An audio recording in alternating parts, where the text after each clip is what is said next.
अरे बहू, तुमसे एक बच्चा नहीं संभाला जाता। देखो तो चिंटू बेड से नीचे गिर गया है। सासू माँ ममता जी मंदिर से आईं और चिंटू को रोते हुए देखकर अपनी बहू दिव्या पर नाराज़गी दिखाते हुए बोली। उसे बोलते देखकर दिव्या के पति जतिन को भी बोलने का मौका मिल गया। उसने भी माँ के सुर में सुर मिलाते हुए बोला, और नहीं तो क्या, पता नहीं पूरा दिन घर में करती क्या रहती हो। एक बच्चा तक नहीं संभाला जाता तुमसे। एक मेरी माँ को देखो, इतने बड़े परिवार की जिम्मेदारी संभालते हुए 5 बच्चों को भी पाला है उन्होंने। कुछ सीखो मेरी माँ से। जतिन, जरा गिर गया है चिंटू, तो फिर ऐसी भी क्या आफत आ गई है। मैं उसे सुलाकर उसके चारों तरफ तकिए लगा कर आई थी। अब परमानेंट तो उसके पास नहीं बैठ सकती, वरना घर के सारे काम कौन करेगा। माँ जी और आप दोनों भाई बहन कोई भी ना तो मेरे काम में हाथ बटाते हैं और ना ही चिंटू को कोई संभालता है। बहू, घर और बच्चे हमने भी तो संभाले थे, पर तुम्हारी तरह कभी लापरवाही नहीं की थी। आजकल तो इतनी सुख सुविधाएं हैं, हमारे वक्त में तो ये सब कुछ नहीं था। फिर भी खुशी खुशी सब संभालते थे हम। भाभी, आपको ज़रा सा घर का काम करना पड़ता है और एक बच्चा संभालना होता है, आपको उसमें भी परेशानी होती है। तुम तो चुप ही रहो नेहा, तो ज़्यादा अच्छा रहेगा। तुम मेरा मुंह तो मत खुलवाओ। जो बातें आज तुम मुझे सुना रही हो, कल तुम्हें शायद मुझसे भी ज़्यादा सुनना पड़े, क्योंकि मैं तो अकेले पूरा घर और बच्चे संभालने का दम रखती हूँ, लेकिन तुम तो अकेले अपने आप को भी नहीं संभाल सकती। छोटी ननद नेहा के बोलने पर दिव्या का सब्र जवाब दे गया और जो सच था वह बोल दिया। अपनी बेटी से बहू को इस तरह बात करते देखकर ममता जी बुरी तरह तिल मिला गई और बोली, वह मेरी सबसे छोटी बेटी है, बड़े लाड प्यार से पाला है हमने। ये जहाँ जाएगी नौकरों की फ़ौज इसके पीछे चलेगी, उसे कोई काम करने की ज़रूरत ही नहीं पड़ेगी। जब मैंने उससे कभी कोई काम नहीं करवाया तो तुम कौन होती हो उससे इस तरह बात करने वाली। देखा जतिन, जब बात बेटी पर आई तुम्हारी माँ कैसे तिल मिला उठी, और मैं घर की बहू पूरे दिन जी जान से बिना किसी की मदद के घर के सारे काम करती हूँ, उसके बावजूद मुझे कोई यह सुनाने से नहीं चूकता। आखिर मैं पूरे दिन घर में करती क्या हूँ, तो सुन लीजिए मैं क्या क्या करती हूँ। घर में हम 5 लोग हैं। मैं सुबह सबसे पहले उठती हूँ, सबसे पहले सबको गुनगुने पानी की गिलास हाथ में पकड़ाती हूँ। माँ जी और नेहा योगा करती हैं तो योगा मैट मैं ही बिछा कर देती हूँ। उनके लिए पानी की बोतल भी मैं ही रखती हूँ। नेहा को नींबू पानी वह भी मुझे देना होता है। माँ जी को योगा के बाद जूस भी मैं ही देती हूँ। तुम्हें बेड टिप बेड पर ही चाहिए रहती है। तब तक चिंटू के दूध का समय हो जाता है। मेरे पास उसे चैन से फीड करवाने तक का समय नहीं होता, तो जल्दी जल्दी उसे भी दूध की बोतल बना कर देती हूँ। उस बीच मुझे एक गिलास गुनगुना पानी पीने का भी समय नहीं मिलता। अपनी थायराइड की दवाई कई बार मुश्किल से ले पाती हूँ, वह भी किसी किसी दिन रह जाती है। उसके बाद सबके नाश्ते का समय। सबको अलग अलग तरह की चाय और नाश्ता चाहिए। नेहा को ग्रीन टी, माँ जी को ज़्यादा दूध और ज़्यादा शक्कर वाली चाय चाहिए, और तुम्हें कड़क कम चीनी वाली चाय चाहिए। उस सब के बीच मेरी तो कैसी भी चलेगी चाय, वह भी गायब हो जाती है, क्योंकि समय ही नहीं है बैठकर चाय पीने का। और कोई इस बात पर ध्यान दे तो अपने अलावा किसी और के बारे में सोचने की फुर्सत किसे है।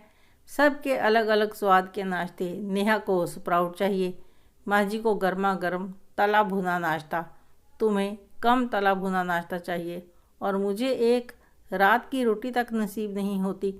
उसके बाद तुम अपना टिफ़िन लेकर ऑफिस निकल गए। नेहा अपना इंस्टीट्यूट चली जाती है, माँ जी सत्संग चली जाती है। मैं घर में सबके कपड़े धोने में, घर की सफाई, बर्तन साफ करने में, चिंटू को तेल मालिश, उसे नहलाना सब करती हूँ। उसके बाद सबके खाने का समय तो मन चाहा पसंदीदा खाना तैयार करके रखो। फिर सब अपने अपने समय पर आकर तरह तरह के व्यंजनों से सजी डाइनिंग टेबल पर मेहमानों की तरह बैठेंगे और स्वादिष्ट भोजन का आनंद लेंगे और आराम करने अपने अपने कमरे में चले जाएंगे। मुझे कोई एक बार नहीं कहेगा तुम भी छोटे बच्चे की माँ हो, तुम्हें तो नाश्ता करने का भी समय नहीं मिलता, तो लाओ थोड़ी देर चिंटू को मुझे दे दो और तुम खाना खा लो। माँ जी, आप कभी खुद सोचती हैं या नेहा से कहती हैं कि मेरे किसी काम में मदद कर दे या फिर बच्चे को थोड़ी देर संभाले?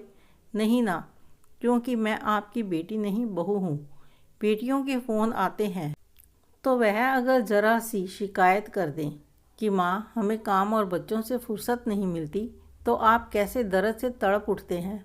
और वही व्यवहार बहू के साथ करते हुए ज़रा सा संकोच नहीं होता, बल्कि यह और जताते हैं कि तुम करती क्या हो।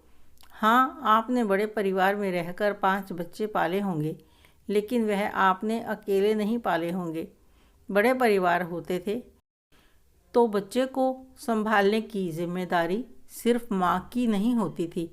माँ अगर घर के काम संभालती थी तो बच्चे बाकी बड़े बुजुर्ग संभालते थे। आप क्या कहते हैं कि मैंने पूरी ज़िंदगी अपने बच्चों को पालने पोसने में और सारे घर की जिम्मेदारियाँ निभाते हुए बिता दी। अब मुझसे बच्चे नहीं संभाले जाएंगे। आपका तो बस टाइम टू टाइम खाना पीना, सत्संग, किट्टी, यही सब चलता है। बहू को ज़रा सा प्रोत्साहन और सहयोग देने की बजाय ताने मारने से नहीं चूकती। फिर जतिन की ओर घूमी और बोली, आपने कभी सोचा है ऐसा क्यों? मेरे पास सब के लिए समय है सब करने का, लेकिन अपने लिए समय क्यों नहीं? क्योंकि मैं बेवकूफ़ सबको खुश करने के चक्कर में, सबके मुंह से बस ज़रा सी तारीफ़ सुनने के चक्कर में अपने और अपने बेटे के ऊपर भी ध्यान नहीं देती। यह लगता है कि सब खुश रहें, सबका कर दो, मेरा क्या? मैं तो कुछ भी कैसा भी खा लूँगी, लेकिन उसके बदले में मैं क्या सुनती हूँ कि तुम पूरे दिन करती क्या हो। लेकिन अब नहीं, अब सबको अपने हिस्से के काम सब खुद ही करने होंगे। अब मैं अपने और अपने बच्चे पर पूरा ध्यान दूंगी। जब सब कुछ करके भी यही सुनना है कि करती ही क्या हूँ पूरे दिन, तो अब यही सही, कहकर दिव्या अपने बच्चे को गोद में उठाकर अपने कमरे में चली गई और बाहर जतिन, माँ और नेहा सोचते ही रह गए कि हमेशा चुपचाप सारे काम करने वाली दिव्या इतना कुछ बोल गई। माँ नेहा, वैसे दिव्या कह तो सही रही है कि सबको अपने अपने कुछ काम तो खुद करने चाहिए। गलती मेरी भी है।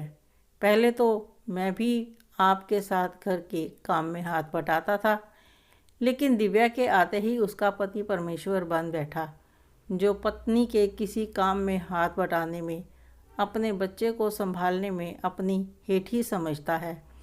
नेहा, तुम भी तो अपनी भाभी को काम में हाथ बटाया करो। और माँ, आप भी अभी इतनी बूढ़ी तो नहीं हुई हैं, आप कम से कम चिंटू को तो संभाल ही सकती हैं। अब कोई और कुछ करे या ना करे, मैं तो अपनी पत्नी का साथ ज़रूर दूंगा। नहीं बेटा, हमें भी इस बात का एहसास हो गया है कि हम गलत हैं, और अब हम माँ बेटी भी आज से उसका पूरा ध्यान रखेंगे। उस दिन के बाद से सब मिलजुल कर घर का सारा काम करते और फिर दिव्या को भी अपने बच्चे के साथ पूरा समय मिल जाता था और बच्चे को पूरे परिवार का प्यार। आपको यह कहानी कैसी लगी कमेंट करके अवश्य बताएं। अच्छी लगी हो तो लाइक करें, शेयर करें, सब्सक्राइब अवश्य करें। धन्यवाद।